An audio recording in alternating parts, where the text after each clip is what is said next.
Look, we want to help you guys out, but you know what? Like, we get real busy and you want to save a little bit of money, then there's a few things that you guys can do to maybe check on before you even call us.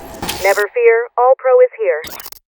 All right, welcome to All Pro Podcast today. And today we are talking about DIYs that you guys can do at home. What do you do? Yeah, I mean, save yourself a little money, a little headache by maybe checking a few things before you All right, call cut us. the headache. We're not a headache. Cut that out. No, save it. Saving them some headaches from not getting too hot or too cold or anything like that. All right, that's true. We're not saying we're a headache. Hey, that was negative connotation. We're going to start it over.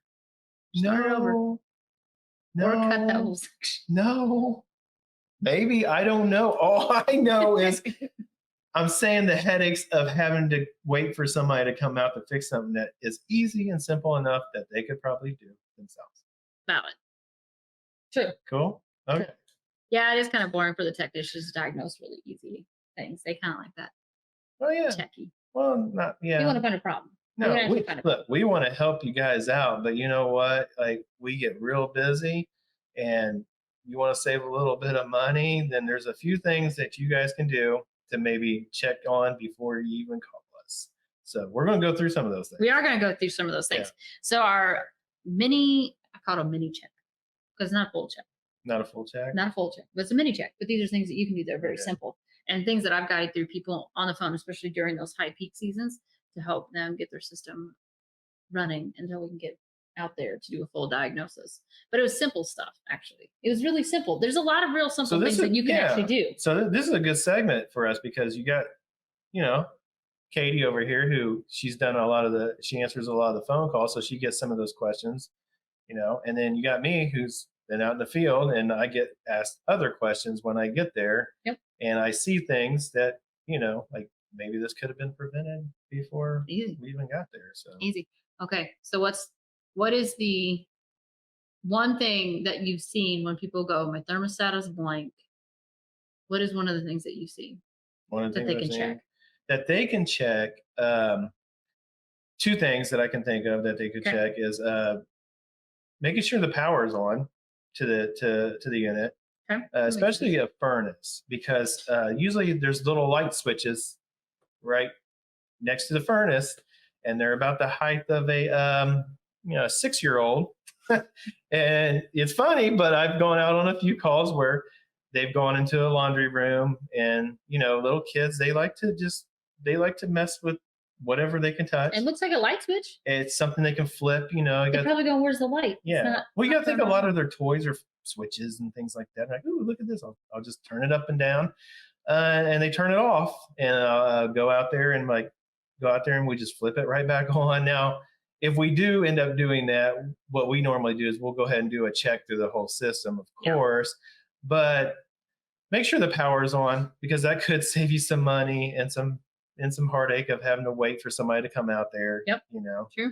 to take a look at it for you. Yep. Yeah. So no, that's a good one. Yeah. What's another thing? The thermostat's blank. Yeah, thermostat blank also, because sometimes thermostats are ran off the power of the furnace, but in some cases, the batteries. There's batteries in these thermostats. And you got to make sure that they're still good. So you replace the batteries.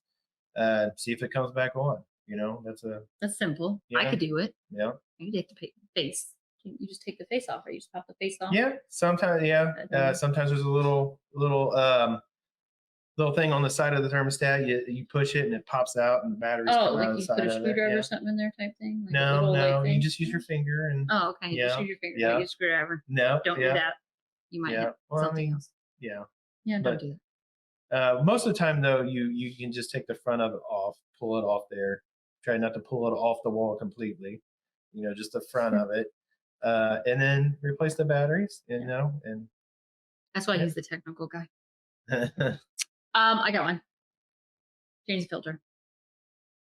Change the filter. Oh, that's probably the number one call we get. Yeah. Is why they're not working. Or keeping up in extreme temperatures. Yeah. The filter's dirty. It's just a filter. Just a filter can be dirty, can cause it to not keep up when it's cold or hot out. So Well, that's a big one. Well, yeah, and when it's really when your AC is running, so it's really hot out. A dirty filter can actually make your coil freeze Yeah. if it doesn't allow enough airflow because it's that dirty. Like, I mean, look on our website. Like, I'm talking dirty filters. Like, they should have names Yeah. like Eeyore or I mean, something like yeah. Pet It. Yeah. That's a dirty filter. So Yeah. Number one thing is know that you have a filter. that's And- true. and That's where- true. and where- We've had that. People and don't where- really have one. That's true. And where it's located. Because yes, we've had customers call and they didn't even realize they had a filter. So Yep. just know that you have a filter in your system. Know where it's at. Try to find it. If you need help finding that filter, you can call us. We can do a maintenance agreement and check everything else out while we're there. But then we can show you where the filter is at. Yeah, no, that is vitally important. Let's see, outside unit. What else can they do to take care of the outside unit? The Simple. outside unit. Yep. Oh, so there's a couple of things that when I'm out there and I notice things like maybe cleaning the coil yourself. As far as with the water hose on that outside unit, being take a water hose and just kind of spray it down a couple of times a year when you're out there doing some yard work. That can really help out. That helps the efficiency of the system. Can help things run more smoothly, and sometimes that can cause a breakdown. So you want to make sure you can clean that out. Just clean it out. Of course, you want to turn the power off to it when you do it. Another thing you can do is if you got animals like dogs, like when they're out in the backyard. One of the big things I see is that dogs will chew on wires. So They do. So remember Nala? She loved the vacuum wire, and it had to be plugged in. Yeah, and that causes a call for us to come out to fix it. So keeping animals away from it is a good one. So sometimes you can build like a fence around it, things like that to keep them away from it. The unit's located in the backyard, and your animals are back there. Another thing we see is like dogs like to hike their leg, and they like to pee on the air conditioner. It causes a lot of damage. It does. It really does. It eats away at the coils. So let's try to keep the animals away from that equipment where possible, because you like I said, they can cause some damage to this thing that is going to be causing you guys calls for us to come out to take a look at that. And of course, that's all. They'll save you a little bit of money there. So that'll save you a lot of money, because when it erodes those coils, there's nothing we can do. The coil's not there. Like it just erodes. The fins just go away, and it's just a pipe, and it's not going to heat or cool. It's just exactly. Yeah. So save a lot. We love our fur babies. We have fur babies. We have so many fur babies. We have cats in the shop. So we have shop cats that are our mousers to make sure that we don't have mice here. But they don't cause as much damage. But dogs by far. And we've had a scene where people repeatedly, like dog will keep, because once they find it, it's just one of those things. Like they're like, I know where there's this wire, chew, and they'll keep going back. I don't know. I don't know how many times I've gone back on the same call because they've done the exact same thing after we fixed it. And so and if it happens to you, make sure you're like, okay, now the dogs or your pets are going to do it again. So like maybe we can put something around this thing so they don't do it again. Yep. It doesn't take much. It really doesn't. Like you said, one of those little, you go to the store, the little like supposed to look like a mini white picket fence. You know what I'm talking about? You put them around gardens. You could do something like that. You could do like that. You don't obstruct the airflow to the unit. Put it in a box or something. You'll kill your unit. It'll just like suffocate and not do it. Don't put a bunch of bushes around it. Yes. Because then the bushes will grow up against it, and you need airflow around the unit. Yeah. So you don't want to do that. Yeah, and like you said, keep that area clean. Probably like 12 to 18 inches around the unit. Yeah. Because we've had sometimes, and normally like in vacant houses when there hasn't been anybody there, we get a call in for it. It's like Jumanji trying to get to the air conditioner. Yeah. So a lot of times we have to clear all that brush away just so the air conditioner can actually try and breathe. So keeping that air clear around it, or the area clean around it, is actually huge. I mean, that cuts down on a lot of service calls, because if you have all that brush there, it just can't breathe. And if it can't breathe, it can't do its air exchange, magic that it does to heat and cool. Yeah, it does the magic trick to heat and cool your house. But if it can't have that airflow, it can't do its job. So therefore, it's not gonna work. And then you're gonna be sad because people don't like being hot. I don't mind being hot. He can't tolerate being hot, but I can't tolerate being cold. I can't. And he I loves can't. being cold. I can't sleep when it's that hot. No. It's not going to happen. No. Yeah. Nope. No. It's a struggle. Let me tell you, we are on the opposite temperature spectrums and the opposite seasons. So keeping your system, that's a really easy way for you to keep it updated and done. We have spring cleaning special for you. It is starting at $500 for 10 ducts, 1 return, a dryer vent cleaning, and an AC tune-up. So that way you can get your house all ready to go for the entire year in one swoop and one special price. If you have more vents than that, don't worry, we can add those on. Another system, we can add that on too. Use code SPRING24 as a promo. We'll get you taken care of. I guess really the last thing that we have for that is, when should they call us? Like, these are the main things. Like, you should have your tune-up every year. So I'm not saying this is replacing the tune-up. Yeah. But these are things you can do in between or on peak seasons to help your system out. Yeah. But when should you call a professional? Because this is not like a car. Like a car has like warning lights. I mean, I guess HVAC kind of has warning lights, but not like a car. You get to hear it go clitty clitty bang. That would be nice. But if it just popped up and said, "Hey, check me." Yeah. They might say change filter. Yeah. I mean, it's getting there, but we're not there yet. Yeah. But when they see something, what hot things are, this is really out of your scope and you need to call us?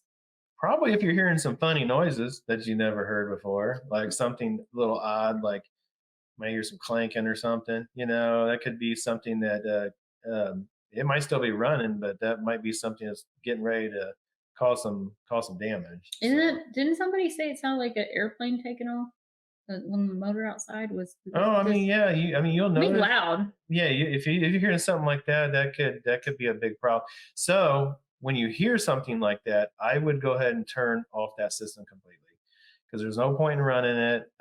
If it is cooling or heating, it's not probably cooling or heating like it needs to, and it's going to cause more damage. So don't keep running it when you hear things like that, or if it doesn't seem like it's working right, because what can happen is you can keep running it. Now you got a major issue. It could have been something simple, a simple fix. Now it's a major fix. So that's true. That's not, I guarantee you, nobody listening wanted you to hear say, turn off my system completely. Yeah. At that moment. So I know that's going to be unpopular, but believe it or not, there are things. Now, response times are relatively quick, really, nowadays. They really are. Yeah. That it's an ounce of prevention to prevent you from, like you said, even larger repair, a higher cost, because especially if it has anything to do with like the compressor, which is literally the heart of the system. If that compressor's having issues and struggling and you keep running it, you may burn that thing out, and it might have just needed some adjustments, or it might need, there's a couple electrical components go to. There's a lot. I'm not going to get too deep into it, but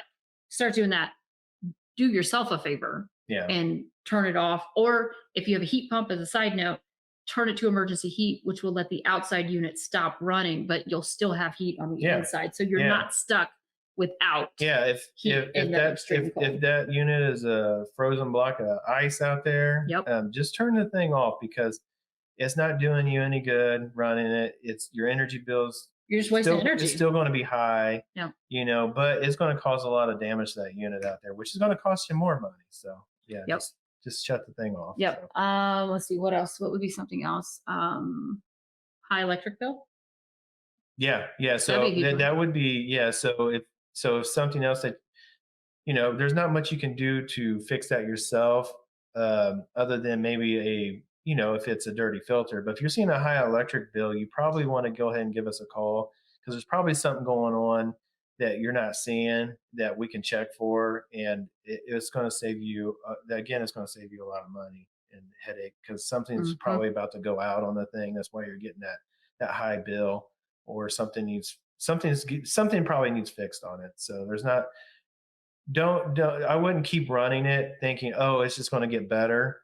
Because that's another month of wear and tear on that unit not running like it's supposed to. Yeah, they're machines. They don't just get better. It's not, okay, so here's the thing. We always have this debate with computers. Like, it'll start going wrong. And then I'm like, just restart it.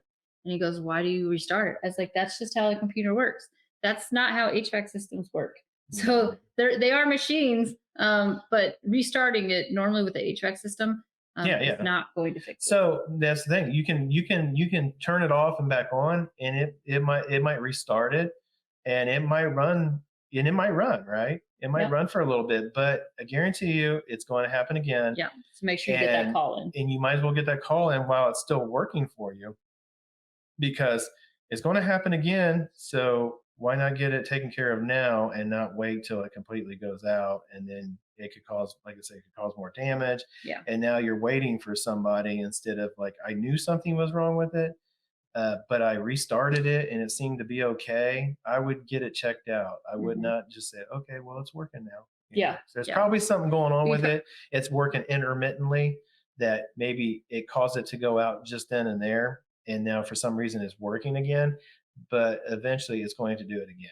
Would that be like a sign of I mean, multiple things. This is not a diagnostic show by any means, but that could be what, like parts are starting to fail, they're getting wore out. Yeah. Like, you know. Well, that's another thing with preventative maintenance. It might be something as easy as we could have just did some cleaning, adjusting of Or small part parts. replacement or something Yeah, like something that. small. So, Yeah. and and that could have been prevented. So, Yeah. Well, we hope that helped you out today. Some quick things that you're able to do to help keep yourself comfortable in between your regular tune-ups. So join us next time. Make sure you like, subscribe. Any suggestions you have, put them in the comments and we'll follow them. See you. See ya. Have a great one.